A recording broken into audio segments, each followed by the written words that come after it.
Autumn can be one of the worst times of the year for controlling weeds. They really take off. I think it's the first rains, they're rich in nitrogen and it really stimulates lots of growth. Now in lawns, broadleaf weeds, and also you're going to find clover and bindi starting to appear, well they can be controlled quite easily using one of these simple little weed and feed hose-ons. Very easy way to go.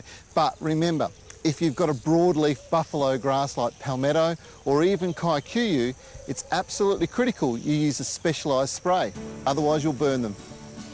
Grass growing into garden beds is an absolute nightmare. Kikuyu or cooch growing into garden beds are really difficult to control because the stolons from the plant runs deep into the soil.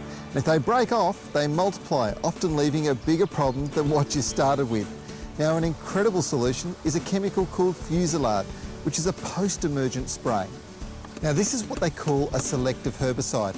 It only kills grasses. You can spray it over all of your favourite plants like roses or native shrubs and it's not going to affect them. It will, however, kill any of the grasses, roots and all. Now there are some weeds that you need to treat. There are others that you just have to pull out by hand. This is a classic example.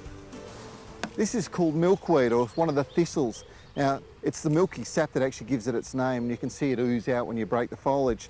But with these types of weeds, once you've pulled them out, there's no problem. Others, however, need to be treated with something like this. This is a systemic herbicide. Now, the way it works, it goes in through the leaves, goes down, kills the roots, and within a couple of weeks, the plant is completely dead. It's absolutely critical to remember that leaving weeds to flower and seed is a serious mistake. A little weed like this flickweed here is a potential nightmare.